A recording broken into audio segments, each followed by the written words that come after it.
fortunately, our guests will come on and they'll have their wine with them while we discuss whatever it is Right. what we're going to discuss. But a lot of time we'll cover lighter issues as well, so it's not always heavy. It's not always Mhm. heavy, So that happens occasionally. All right, Knight. Understood. All right. Hey, everybody. Welcome to Real Brothers for the Real World. I'm TL, and that's my man Stace. And we have a special guest tonight. Elie Mystal, contributor of a contributor to That's right. MSNBC. Hmm. He has a degree from Harvard, law degree from Harvard, Right. and we are going to be talking about his new book, Allow Let Me me to retort. Retort, which Hmm. you can barely find on shelves anymore, Hmm. from what I hear. And just want to say that this is a good book. It didn't make the New York Times best-selling list for no reason. That's right. I haven't finished, I haven't finished all of it. As you can see, I'm a little bit more than, I got like 1/5 of the book left to finish because, we don't have a production staff that That's reads right. and gives us cliff That's notes. right. So, That's right. but That's, yeah. that's right, ladies and gentlemen. Welcome to the weekly podcast, Real Brothers of the Real World, Real Brothers of the Real World. This is our digital neighborhood. And as TL said, we're joined today by Elie Mystal. We're going to discuss his book. And if you have questions that you'd like us to add to the conversation, feel free to submit them. And if time permitting, we'll try to get those in as well. So Elie, once again, thank you for joining us. This is a big treat. We just saw you on MSNBC. And Terry and I popped on, talked about, we were nervous. You said, I hope he doesn't trade I was us like, to oh. MSNBC, So we're glad you were able to make it. We're glad you're able to make it. Yeah. Stace, TL, thank you guys so much for having me. One correction to my bio: I am not a contributor to MSNBC. The contributors get paid money. I do it. Oh. I am gratis over there. I Nice. do it for the Oh, fame. okay. Do, All Nice, right. nice. do it for the Okay, people. okay. Now, All right. Elie, Well, but that works too. the question I was about to ask before we delve into allow me to retort, how are you enjoying the whirlwind that we've seen you on The View? I've seen you on a few podcasts. We see you consistently on MSNBC. How are you enjoying this notoriety regarding this book? How are you enjoying it? It's a little bit surprising. It's a little bit bracing. I did not expect some of the statements that I've been making to be so controversial. When I said on The View that the Constitution is kind of trash, that kind of started That's right. white wing media kind Right, of coming everybody. after What? me. Did you just say Right. white ring White media? wing media Okay, there coming you go. after me, because that's what they are. I mean, it's not. Right. I mean, that's Right, who they're right. talking to, right? And I was a little bit surprised about that because it's so obviously not a good document, right? Like, it's not like if you go to law school, if you learn about this stuff, it is not a controversial position to say that the Constitution as written was not good. And certainly needed some immediate updates, and then even after these updates, it remains to be a deeply flawed document. That's not breaking news to people. So having the white wing pushback has been a little bit like, have y'all read it? Right. Like, have you actually Right. read this Constitution that you're kind of defending and calling me the crazy person for attacking? Have you actually read this document? Right. Because if you read it kind of line by line, you'll find a lot of stuff that's stupid. Right. And maybe you just haven't thought about it deeply enough to understand that. So that's been a little bit bracing. But other than that, you can already see, like, I'm kind of a wind-up doll. You wind me up, I go. Then let you go. The first time I heard you say that was in, I think, 2016, I believe. You were debating somebody, and I was like, whoa, what yo, he said that the Constitution is messed up, and I'm like, and then once you gave like all of the reasoning behind it, I was like, yo, this dude is pretty sharp. So then, that's when, I started to see you on different shows and everything, and I was like, yeah, this is somebody I can get behind. You know what I mean? As far as So what does it say to you? What does it say to you? The fact that, as you called it, the white wing media is responding the way that they are. What does it say to you? What does it say about where we are as a country that they're so up in arms regarding your that statement? Yeah, well, part of it is that they're only in it for the culture war, right? There's no Sure. intellectualism on that side. There's no kind of desire to have a real debate or have a real kind of examination of our issues at a country. They're not in it for that. They're in it for the culture war. And I attacked something that they have determined into a cultural hero, right? Like these people have acted like the Constitution was written in stone, right? By the finger of God up on the mountain, and then Moses brought it down and gave it to them. And it's not at all what happened, but that's how they've decided to pretend that the document was created. The other thing that you kind of notice, the reason I'm saying the Constitution isn't great because it upholds and supports enduring white male supremacy. Right, because it was written by white males for other white males, right? I mean, it was written by white males for white males so that white males would never be alone, right? Right, and these white males were enslavers, they were slave owners, and also colonists. And imperialists and the whole nine, right? And some of them were abolitionists who were nonetheless willing to make deals with slavers and colonists and imperialists, right? Well, I wouldn't have made the deal if you had asked me. Right. Yeah. Do you want to get away from King George? Yes. Do you want to get away from King George by having some slaves? No. Right. Now, okay, that which leads us to my first question, which is probably the most controversial thing that you said. You said that the document is trash and should be trashed and basically rewritten. Am I right with that? I don't quite go so far as to being rewritten, because the problem I have with rewriting it in the modern context is that if we try to do it now, given our current politics, given where right-wing media is, given what white supremacists want, for the most part, we would build back in the same kind of racial and misogynist problems that we have in the original document, right? So if you had a new constitutional convention, who gets to pick the delegates? Right. And what states do they come? Do we have every state gets the same amount of delegates? Again, that's dumb. Right. If Wyoming gets one delegate, then California should get 58 delegates. Right. Are we going to have a constitutional convention like that? Or are we going to have a constitutional convention that once again overrepresents white people in the writing of the document? If we do that, we're going to have the same problems with the document. So I don't go so far as to say we need to rewrite the entire thing. I'm just saying that we need to massively reinterpret it so that it works in a fair, equal society with justice and fairness and equality for all, as opposed to what we've been doing for the past 250 years. So how would the American people go about making such a change, such a drastic change, and make the document where it's inclusive of everyone? Well, I think a lot of it can be done through interpretation, right? Like right now, we have a Supreme Court that considers itself the final arbiter on what is and is not constitutional, right? That, by the way, is not in the Constitution. That's something that the Supreme Court just made up for itself. It decided in 1803 that it would have the power of judicial review, which means it gets to tell Congress and the president what's constitutional and not. Okay, well, if that body has that power, then what I'm going to need is about 20 hard-hitting Supreme Court justices who agree with me. And if you give me a majority of Supreme Court justices that agree with my interpretation of the Constitution and agree with my interpretation of justice and fairness and equality and what that looks like, I can do a lot of good. And so that's one place where I start. We've had 115 Supreme Court justices in American history, about to be 116, and 108 of them have been white men. That's not good. Right. Now, that's not acceptable. The question that it leads me to then, and I heard you talking about this on one of the podcasts, if it is a living document, as you said earlier, it's not written in stone, and the way that it was written was to, as you said, to be a living document that can be adjusted and amended based on the current times, so that within itself keeps it current, or should.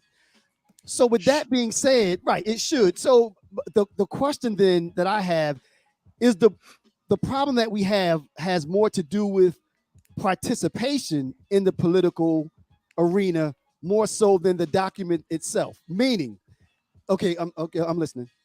I'm going to finish your question and then let me answer. So if more people participated in politics and it was more of a representative republic, which is the way that it should, then those other voices and views would be heard and reflected and amended to this living document. Right. My problem with that idea is that you can't out-organize racism, right? You can't out-organize structural limitations on the right to vote, right? We've had 4, people don't get this, we've had 4 constitutional amendments that's tried to expand the right to vote, right? We have the 15th Amendment, which means that you can't prohibit the right to vote because of race, color, or creed. The 19th Amendment gives the right to vote to women. The 17th Amendment allows for direct popular election of senators. We still don't have direct popular election of the president. And the 24th Amendment eliminates the poll tax. Sorry, I forgot one. And the 26th Amendment lowers the voting age to 18, right? So we've had a bunch of opportunities to try to make our document more universal, to get towards universal suffrage. And yet, and still, white conservative people routinely deny the vote to people of color, make it harder for people of color to vote, and in some cases argue that they should be able to throw away votes of people of color full stock, right? Because they don't want to relinquish that power. When we talk about the Constitution being a living document, either the 15th Amendment means that what Republicans are doing today is unconstitutional, or our experiment is illegitimate, right? Pick one and tell me, but you can't have both, right? No. So I say that if one of the problems that we have, even with the amendment process, even with the process to make this document more relevant and more living and more kind of work in a modern era, if you allow conservatives to control the interpretation of that document, if you allow Republicans to control how that document's going to be interpreted on the Supreme Court in the modern day, then what you have is what we have right now, which with voter suppression, with gerrymandering, and with the systemic diminution of the black vote and the black voice in American politics that is very hard to out-organize, right? Right, true. Terry, you had something? Yeah, I want to get into the book a little bit, Elie. One of the chapters that was really interesting to me is why you can't punch a cop, right? I thought that some of the stuff in there was, very interesting and entertaining and informational. Those percentages that you referenced about the conviction, the rate of convictions for when white people kill black people, the disparity in that was like crazy.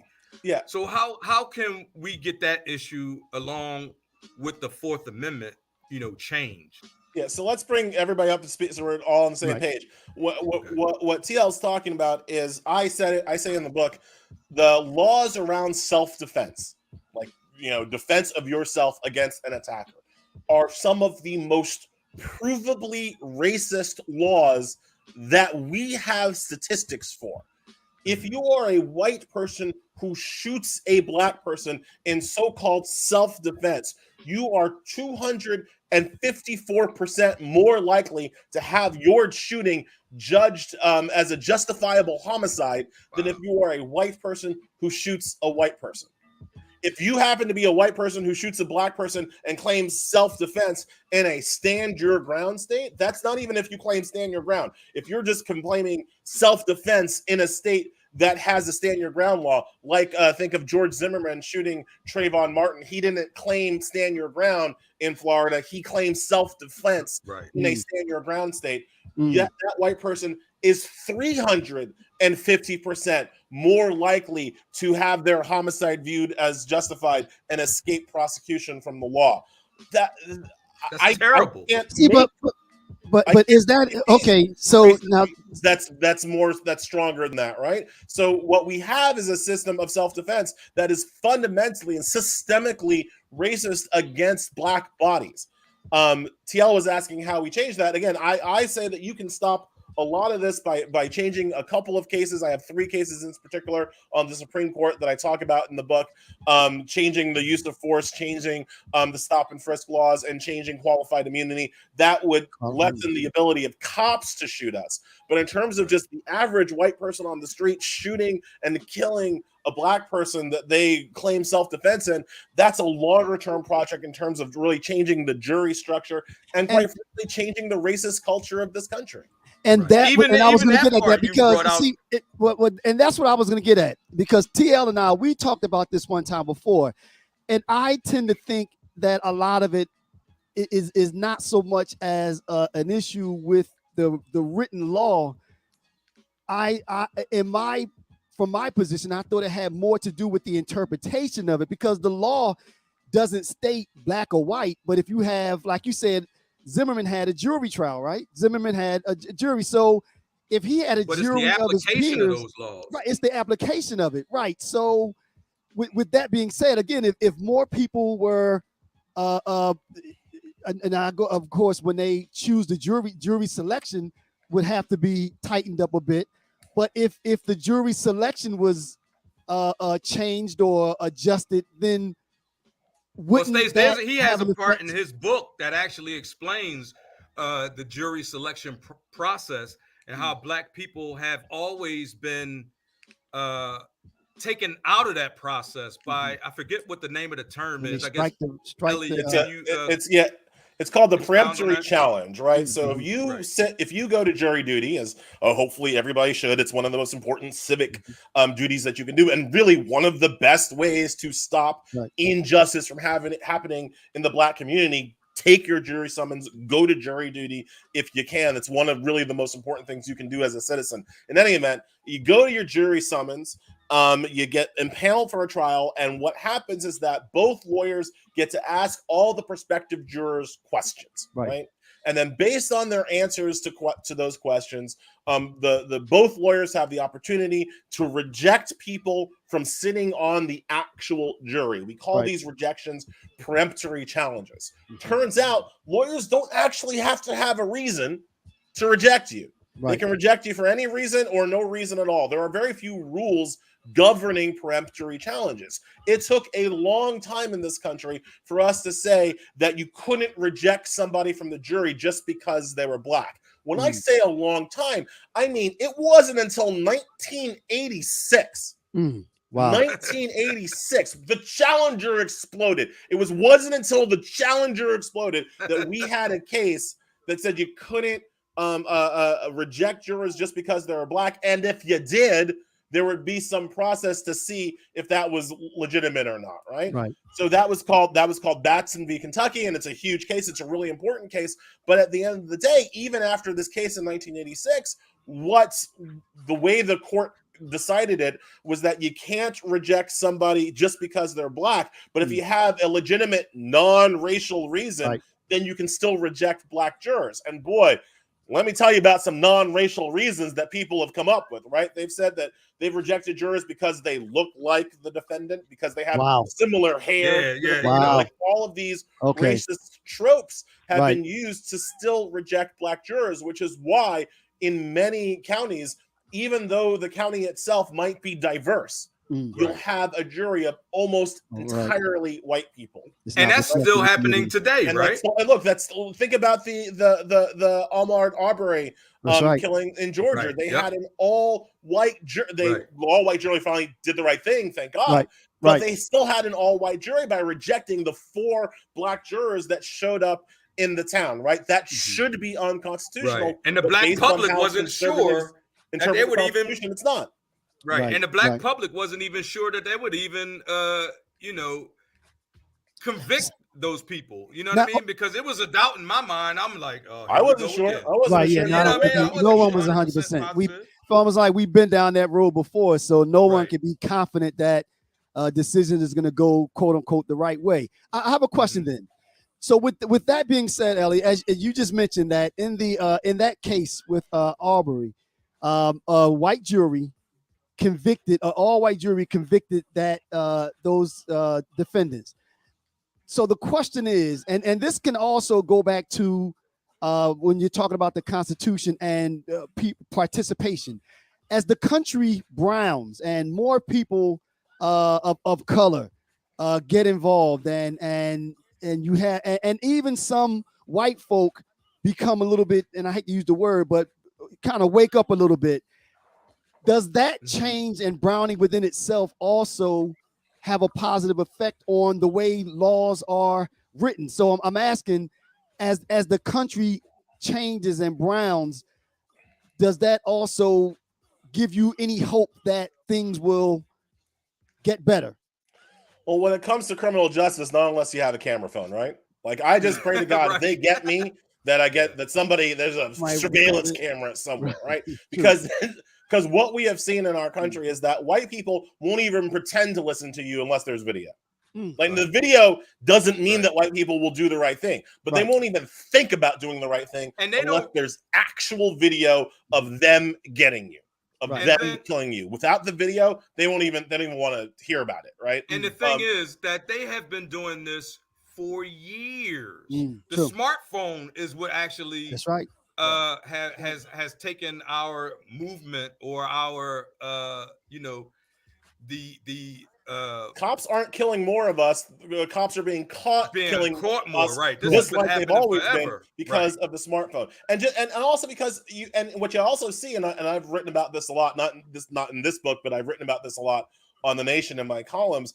Just the idea that the mainstream press still will report a police report as if it is true. Right. When time and time again, we see that the initial police report is nothing but a pack of lies. Nothing but straight up lies made by the cops to make themselves look bad. The police report in the Breonna Taylor situation, that was a complete lie. The police report in the Ahmaud Arbery case, that was a complete lie. The police report in the Derek Chauvin case, that was a complete lie. The video exposes the lie a lot of the times, but there's still media that will just publish, and there's still people that will believe a police report. Think about how many of our people, how many of our ancestors have been put in jail behind some false thing on the police report, and they've complained about it, and nobody believed them. Trust me, I know. Even their friends and family didn't believe them. Right? How many black people have gone to jail? How many black people have gone to death row? How many have just some lying cops? Absolutely, and it's still happening today unless you get a police report. So shouldn't there be a law? Shouldn't there be a law? The consequences. There definitely need to be consequences. That the police shouldn't be able to lie with impunity. Right. You know what I mean? Well, that's like, the qualified if they're caught immunity. lying, or if it was proven that their statement is false, there should be some kind of reprimand, or there should be something to make them accountable. I agree, but again, I can't make that happen unless you give me at least 5 Supreme Court justices who agree with me as well. Like, I make the claim in my book, I make the argument in my book that we should move to a reasonable in fact standard, right? So like right now for police use of deadly force, it comes from a case called Graham v. Connor. That's when the cops beat the crap out of a black diabetic man. The conservatives on the Supreme Court said beating the crap out of this man was a reasonable use of force, and they changed the term to be reasonable according to another cop on the scene, right? So cops only have to be as reasonable as the next cop. I think that's ridiculous, right? It's like saying like my dog only has to be as reasonable as the next dog. Like what? No, I don't think that's a great standard, right? So I would like to see what's called a reasonable in fact standard. That means if the cop thinks I have a gun, I better have a gun. Better have a gun, especially if he shot you. Have a gun and shoots me. I better have a gun. If I have a wallet, or that should be a consequence, or a pick in my hair, that cop goes to jail. Agree. Does not collect $200. It would be a strict liability. You shot him. You were wrong. You're in jail. We're done here, right? So that would be now cops, police unions. They'll say, well, Elie, that might make us hesitate. No. Yes. I want you to hesitate before you shoot me.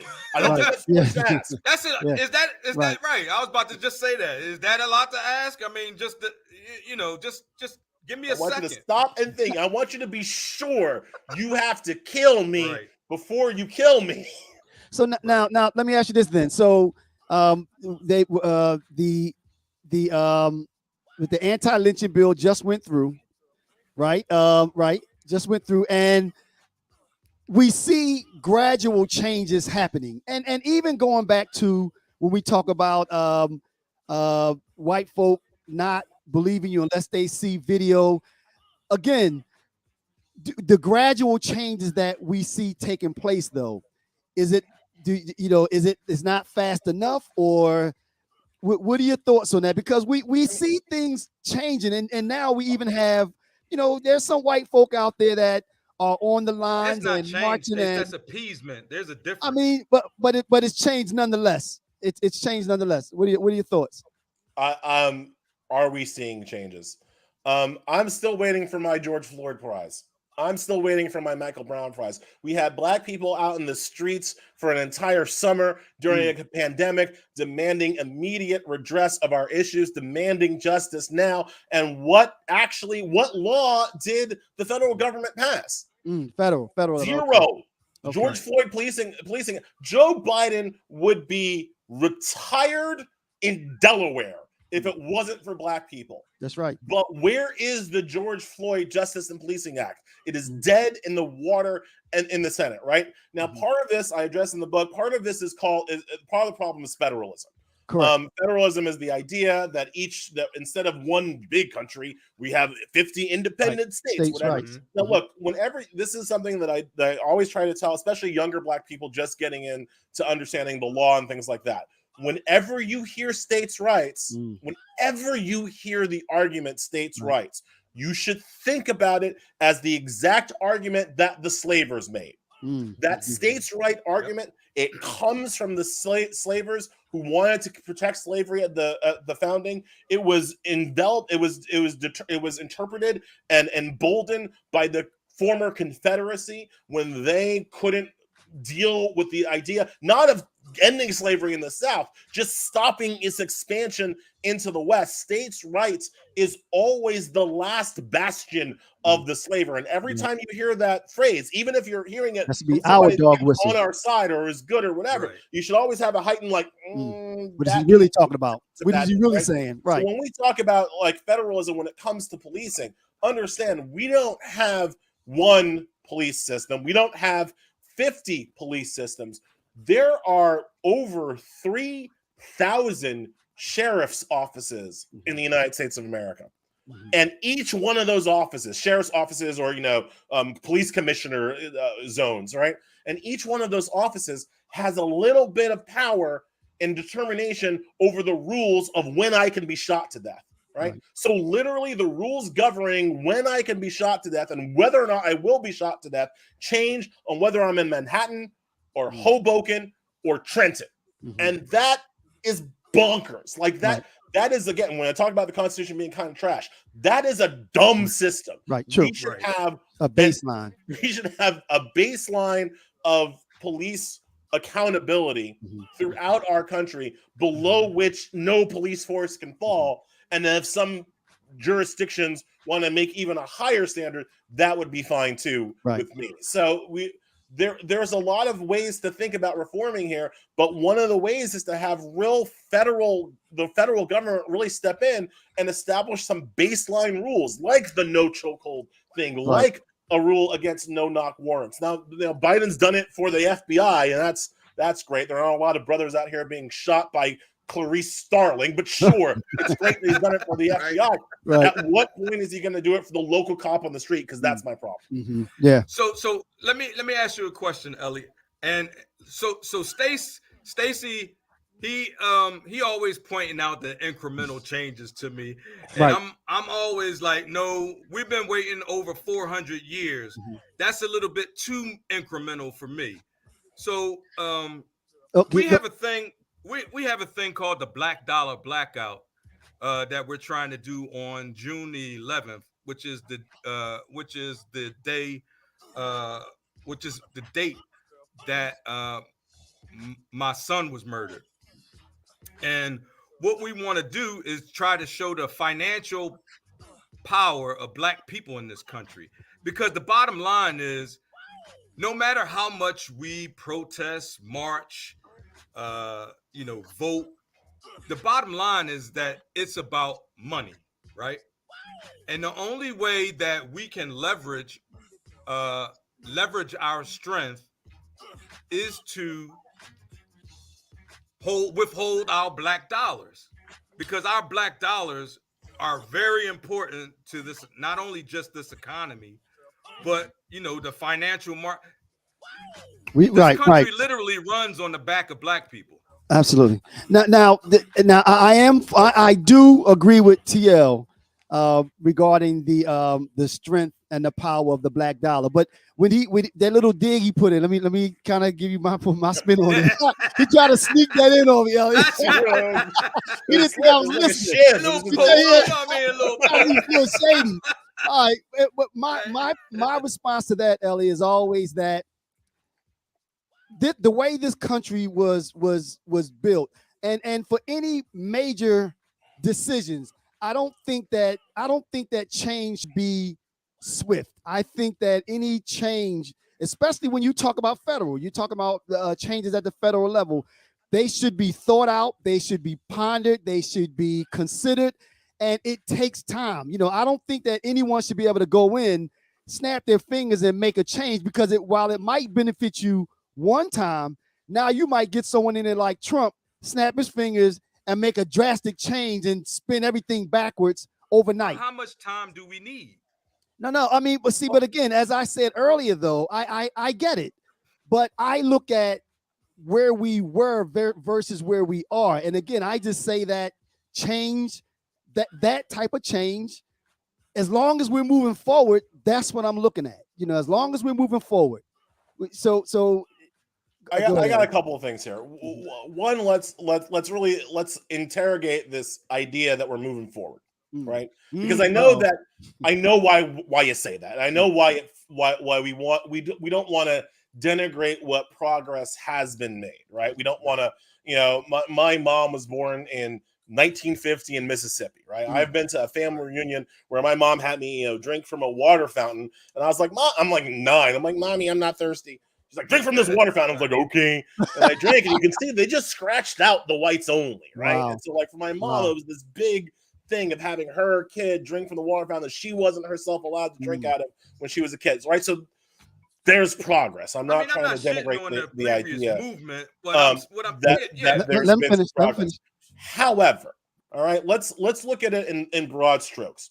I said already on this program, the 15th Amendment is what should give everybody the right to vote. The 19th Amendment is what gave women the right to vote. Now, the 19th Amendment didn't mean anything for black women, and the 15th Amendment didn't mean anything for black men until the 1965 Voting Rights Act. That's my pick for the most important piece of legislation in American history, because it's the 1965 Voting Rights Act that, for the first time, made America anything approaching a democracy. We were an apartheid state until 1965, if you understand what voting means for a political republic.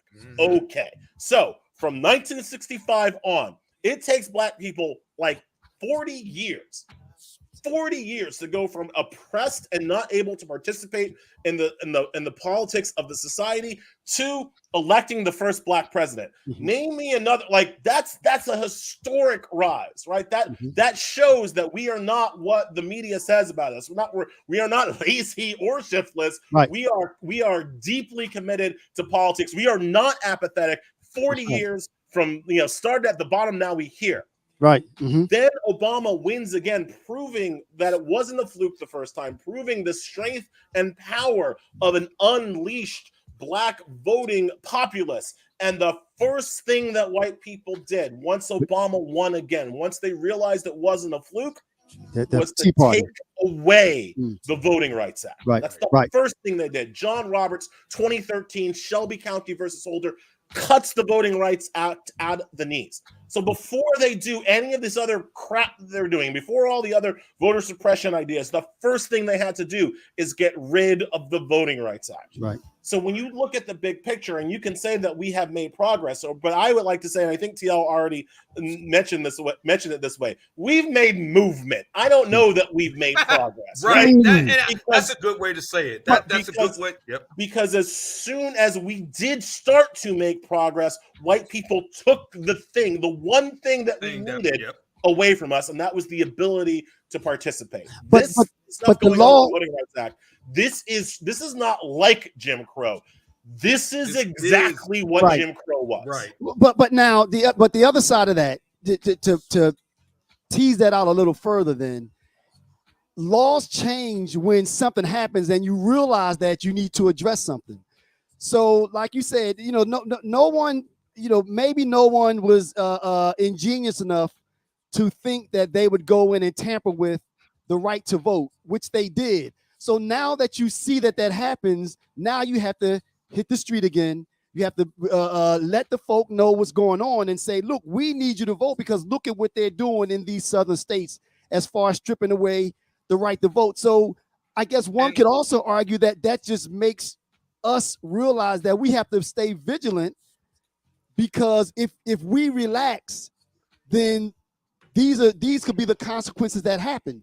So I say all that to say, but Stace, I'm not going to put that on black people, because let's remember that the Voting Rights Act was reauthorized in 2006 by noted not carer of black people, George W. Bush. He's the one who signed the reauthorization. That passed like 98-0 in the Senate. Yep. Black people did not fall asleep at the wheel when it came to the Voting Rights Act. Right. If I'm going to blame black people, I'm going to blame all liberals and all progressives and all Democrats for not taking the Supreme Court seriously. And that's my point. I wasn't blaming black folks. I have a question that goes along with that. Just one last thing. I'm not saying that. I think what I'm saying, Elie, is what you just said. Is not to blame all black folk. It's to make progressive people and woke people, and I hate to use that word, but you understand what I'm saying. People that are understanding how this country works realize that, like I said, you have to stay vigilant and not think that we made progress and now we can relax. But that within itself is not a negative. Go ahead, Nike. Let me ask this. Now, in saying that, our voter turnout and the different voting laws that they're trying to pass, to keep us from not, showing up at the polls, would it be beneficial for black and brown people to have another political party other than just the same two Bloods and Crips that are already in the the Congress and the White House? And before you answer, this is where we part ways. Go ahead. This is what. No, because what I'm saying is, if you look at our system, right, it's all run by the same people. Those teams, those Bloods and those Crips, they're all the same people, and their agendas are similar. Okay, Elie, let's let the Elie right respond. might be a little bit farther left. I mean, farther right, and the left may be, a little bit farther left. But in reality, they both are doing the same thing, because they get approached. As soon as you get a position in Congress, you get approached by how many lobbyists? Senators, same thing. So we need and this is just my opinion. I believe that we need a political party for minorities and lower class. Not lower class, but lower income people. What do you think, Elie? So the reason why I disagree with that is because of how our system works, right? In a parliamentary system, like what they have in Canada or England or most countries in Europe, right? What you're saying, TL, absolutely works. You have, there are 18 different parties in Israel, right? The other countries have lots of different parties, and that works because representation in the government is based on a percentage of the vote, right? So if your black party, if your fist in the air party only gets 10% of the vote, That's fine. 10%, you get 10% representation in the legislature, right? But that Our 10% system, and again, this takes goes back away to from the the Constitution, Democratic it's kind of Party, right? trash. Our dumbass system is a winner-take-all system. So it doesn't matter if you get 49% of the vote, you get zero representation if the other people get 51% of the vote, right? A good way of thinking about that ridiculous winner-take-allness is to look at where most Black people live, right? Most Black people in this country do not live in New York or California. We're not coastal people. Most Black people still live in the states where our ancestors were enslaved. So the blackest state in the country is Mississippi. The second blackest is Louisiana, right? Like these are the states where that are blackest by population.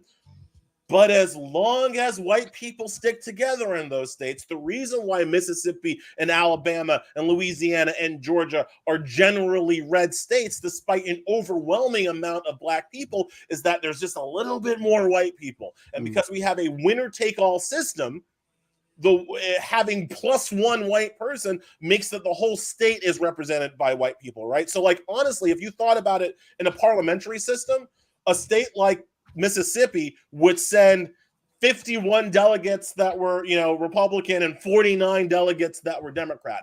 And that's also why I think we should use the popular vote and not this, Sure. Again, but that's the electoral college. They don't allow for that, right? The electoral. So I even disagree with that, though. I mean, I don't disagree with that. You don't want the popular vote? No, I understand. College? Wait, no, because this is why I say that, though, because in our system, the way that it is now, the only way that people in smaller states have any position at all, or the only way that they're heard is because they do have a they are represented by their electoral people, their electoral numbers. Meaning, a small state like Rhode Island, if you went strictly popular vote, then the presidents would only go to the largest states, maybe 5 of them. California, they would go to New York, they would go to maybe Pennsylvania. They wouldn't hear the concerns of Montana at all, though, right? Because no, that's just not okay. That's just not true. Because a couple of ways. One, when was the last time the president went to Rhode Island? When was the last time the president went to Wyoming? So you're thinking about in the primary process, right, where the president has to go. If you're a Democrat running, you have to go to New Hampshire. You got to go to Iowa to win your primary. But in the general election, presidents don't go to Rhode Island. Presidents don't go to Wyoming. Those states are already locked down for their sides. They don't have to fight about them. They only go to the battleground states. So also in the electoral college system, presidents don't go to New York. Presidents don't go to California. Presidents don't go to Texas. They go to Florida. They go to Pennsylvania. They go to Arizona. They go to swing states. So it doesn't help small states or big states. The electoral college focuses on marginal states, right? With marginal populations. That's, again, not the best way of thinking about it, because what it means is that, and you saw this all throughout the Trump era, a Republican president can ignore states that usually vote liberal, like New York and California. A Democratic president can ignore states that usually vote conservatives, like Arizona, like Texas, or Indiana. That means that that depending on the party, entire states get ignored. Whereas if you did it by popular vote, you couldn't write off everybody in California. Do you know? Here's the last way I'll put it. Tell me the state that Trump got the most votes from in 2020. California. The state that he got. Tell me the state that Biden got the second most amount of votes for in 2020. Texas. Republicans in California and Democrats in Texas deserve to have their voices heard too, but they can't have their voices heard when we have an electoral college. So you want to do the primary system state by state by state by state? Fine. I'm willing to do that. But when it comes to a general election, doing it by popular vote is the only way to make sure that everybody's voices are heard, and not just the voices of people in Florida and people in Pennsylvania and people in Michigan. But is it the case, though, that they can say they can ignore New York because they know what the issues of that large state happens to be, and they know that state typically swings liberal. So they can, and I don't want to use the word ignore. They might not have to go and politic there, but they have to know that state's concerns because it's a liberal state. So imagine it. So okay, so what would happen if they, if to use your word, ignore the concerns of a state like New York, and that liberal state they started sounding too conservative? Then they run the risk of losing that state, though, right? I mean, so I'm saying Republican presidents can ignore liberal states, right? So Donald Trump can make it literally. When Trump was president, he was like, "Screw it, let California burn. Let California burn because I'm not going to win. I'm not going to win that state, right?" And which A, I mean, that's not something a president should do. Correct. But again, B, tons of Republicans in California were getting their crap burnt out. Our presidential election system should not favor presidents ignoring one state or another state because they're not going to win it. Because if it was the reverse, if it was by popular vote and people saw Trump not ignoring a blue state, but saw Trump ignoring people, well, that might hurt Trump, and that's what happened with COVID. I can prove that point, but if you look at what happened with COVID, Trump wasn't able to say COVID is an East Coast problem, a liberal state problem. He tried to at first, but eventually he couldn't say that because it started to kill his own people, and that's when COVID got bad for Trump. I don't think Trump loses without COVID. I think his poor response to COVID had more to do with him losing than any other factor. But it also is it's one of the big reasons why he lost a state like Arizona that he won in 2016. Why he lost a state like Michigan which he won in 2016, because he couldn't say COVID is just owning the libs. Right. And so whereas the wildfires, he could pretend like literally people's property burning to the ground was a lib problem. Right. Go ahead, TL. No, I was going to expand on that a little bit and just be like, the popular vote, the election wouldn't be in question if we went by the popular vote. Biden got something like what? 2 million more votes or 4 million more votes. Can I just interject this? Here's the other problem, right? The Democrat has beaten the Republican in the presidential election for 7 of the last 8 presidential elections. The last since the second Bush, the first Bush term, 7 of the last 8 elections have been won by the Democrat, and yet both parties have spent the same amount of time in the Oval Office. Now, now I have a question then. So, and you mentioned earlier that the Electoral College is to make sure that the voices of the sideline or the I forgot the word you used, that the minority voices are heard. How would then the issues of someone living in Montana where it might be only 50 people living there, how would their farming and their agricultural concerns be heard if there's only 20 people living in that state? If they have, you know what I mean? At least with that doesn't have anything to do with the Electoral College. No. Let me finish my question though. But at least with the Electoral College, Montana might have 2 people that are sent, because every state has to have someone sent. Whereas if you go strictly popular vote, again, how would the concerns of those little states be heard and addressed then? Because those 50 I got 2 responses to that. First of all, if Montana had farming issues, they would have to conglomerate with other farmers. That's how it gets done in democracy. It's not okay for me to sit in my, I've got some special suburban issues up here in New York. I want my voice heard. No, if I want to have my suburban issues heard, I got to partner with other suburbanites in other states. I live in Westchester. I got to partner with suburbanites in Jersey. I got to partner with suburbanites in Long Island to get my voices heard. So why can't a farmer in Montana figure out how they have the same issues as a farmer in Indiana and come together and become a lobby? That's how it's done in a democracy, number one. Okay. Number 2, there's just, even if I thought that these issues were not going to be voiced, which I don't think, as I've just explained, the idea that the way to fix this is through unequal representation, both in the Senate and the Electoral College. As I said earlier, the way that it's set up right now with their outsized vote is that 1 vote in Montana is worth 58 votes in California. That's just not fair. That's just straight up not fair. It's not a democracy. I don't care how we got here. I don't care what special issues they think they have in Montana. It doesn't make them 58 times more important than a person living in California. It just can't do that, right?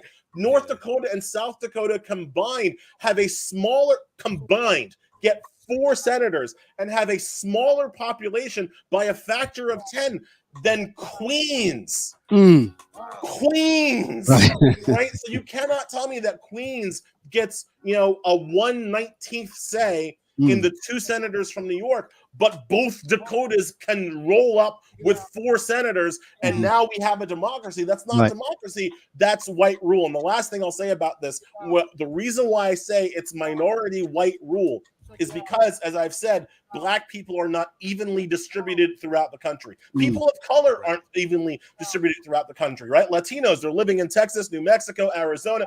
Asian people, they're living in California and parts of the East Coast and North Carolina. We're not evenly spread out. There aren't a lot of Black people in Minnesota. There aren't a lot of Black people in the Dakotas. So that structure that values 1 vote in Montana at 58 votes in California, what it's really doing is valuing 1 white vote in Montana at 58 votes in California. I've said for a long time, if I was a liberal billionaire, instead of trying to build a colony on the moon or whatever these people are doing, I would build affordable housing in Montana and move 200,000 people from Queens, New York into palatial estates out in Montana and get me 2 extra senators that way. That brings me to my next question. Well, I actually have 2 questions, Elie, and I'm seeing how I can intertwine them somehow. The one question I had was, okay, it was about the taking of Black land in your book,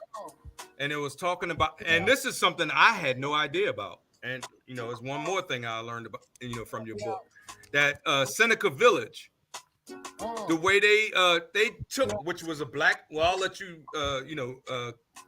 answer more about it. Which the Black community, which they took from these Black people to make Central Park a park where people were living. Do you think that? And I guess this is a 2-parter. Reparations. Do you think it is, first one, is it possible? And why aren't we fighting more to get reparations?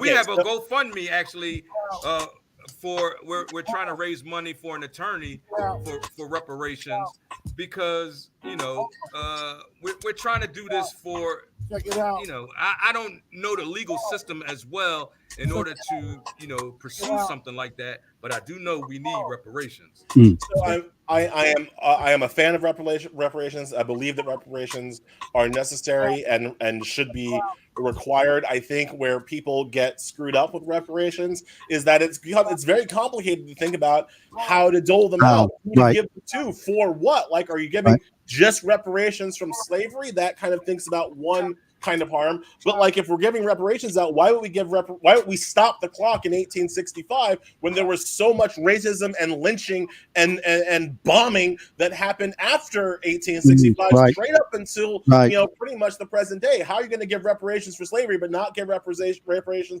for the people who got their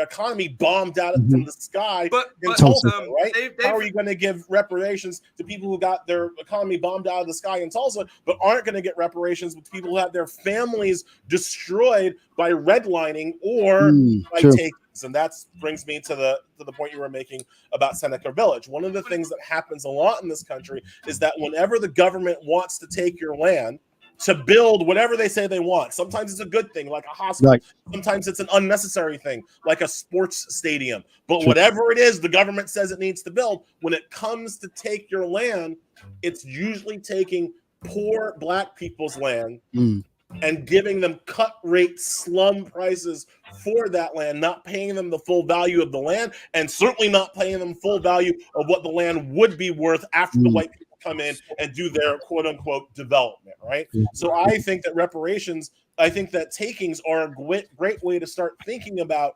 reparations, because there are so many families we have records of who had their land just taken right from under them through gentrification processes, through urbanization, revitalization processes, through sports stadiums, through making of parks and beaches. So many Black families who had their wealth taken out of them. Understand that owning a home is still one of the best ways to build generational wealth in this country.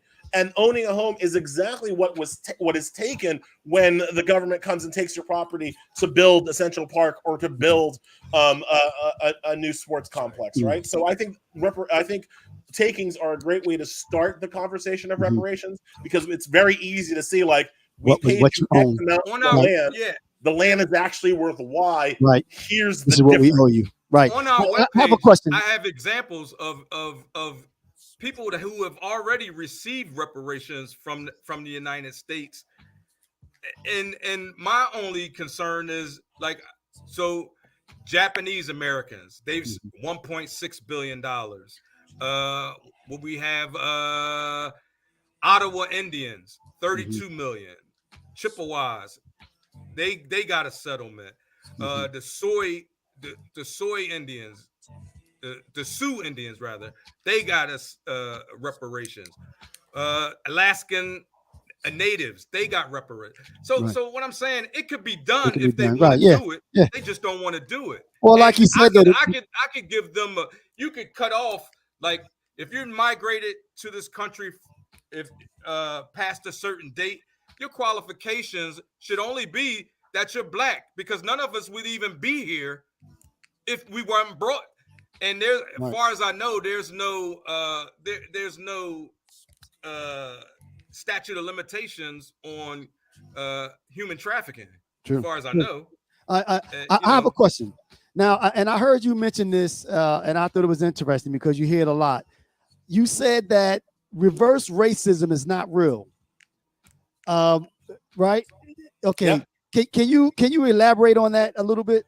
Well, just from a legal standpoint, right? When we talk about racism, what we're really talking about is protected class status. That's a legal term of art. And what it means is that when we look at something like the equal protection laws, we look at them with a view towards the protected classes, right? That have been historically left out of the equal protection of laws. Well, how you define a protected class and who is in a protected class is actually a really complicated legal jargon. The courts are kind of making it up as they go along, but it's certainly Black people. It's certainly new immigrants, Latinos, and what have you. It might be women. Women are kind of quasi-protected class. It might be the LGBTQ community. What it certainly ain't is white people. Right. White people themselves are not a protected class, which means that there isn't an equal protection argument, which means there isn't a real racism argument that you can do to them because they're not a protected class. Now, I would be one of the people who would argue that there should be some white people that are protected class. Other people, it's white people who won't agree with me on that, because I'm not saying that you should be a protected class just because you're white. Whiteness is not a protected class. They're in the majority. They're in control. But poverty, status. I would absolutely be willing to treat impoverished people, which would include a whole lot of white people. Right. I would totally be willing to treat white people, impoverished white people, as a protected class. It is white Republicans who disagree with me there. So you got to go talk to your boys if you want some protected class. That is not me. Well, wait, Black, we glazed over the reparations. I just wanted to dig into that a little bit further, because that's something that I generally, believe. Because it would be different if I didn't have examples of this already happening, so why not us? Why should we not have reparations? I mean, because the same way the Indians sued for reparations for their land, we could sue for reparations for our labor. Mm-hmm. Our labor was forced. Yeah, people have. There have been lawsuits for people. We talked about it before. There have been people that saw and I can tell you that because I haven't got my reparations check in the mail yet. Oh yeah. I mean, I'm not saying that they're successful, but there are folks out there and organizations out there fighting for just that. You But know, there, I but guess there, I, it doesn't even have to be a payout. It could be we shouldn't have, for instance, we shouldn't have to pay taxes in the U.S.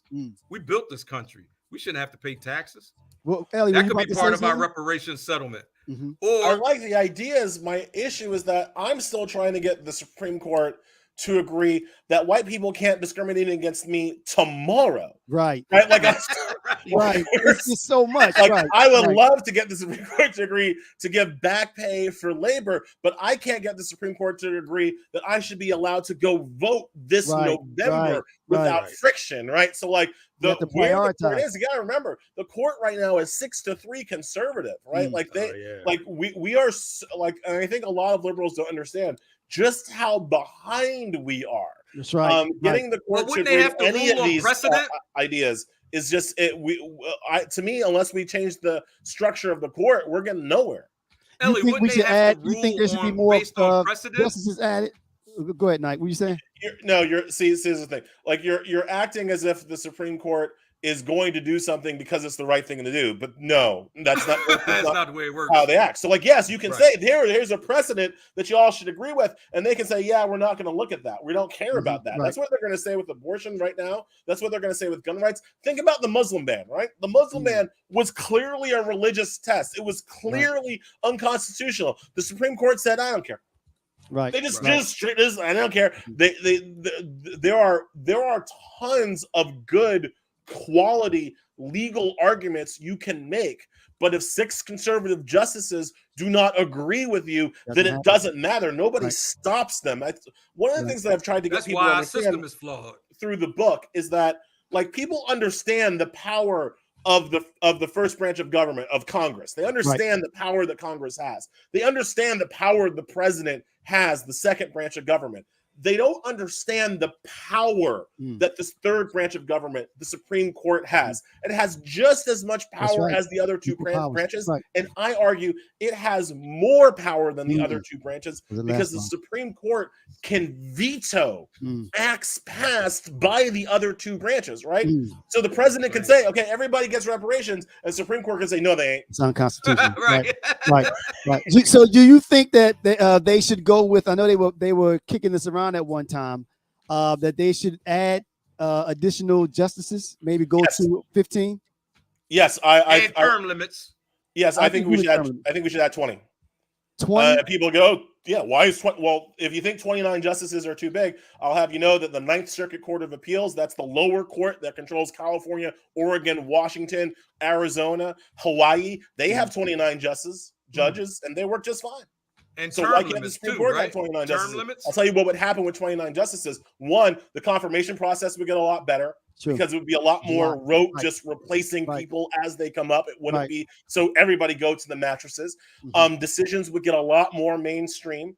I mean, think about it this way. I made this analogy on some of the other shows, but like if you've got to get 5 of your friends to go out to dinner, you might go to the club, right? You might go to some places, right? Oh yeah. If you got to get 15 of your friends to go out to dinner, you're gonna go to Chili's. You're gonna go to Applebee's. You're going to do this central mass mainstream thing, right? So if you have more justices, decisions get more mainstream.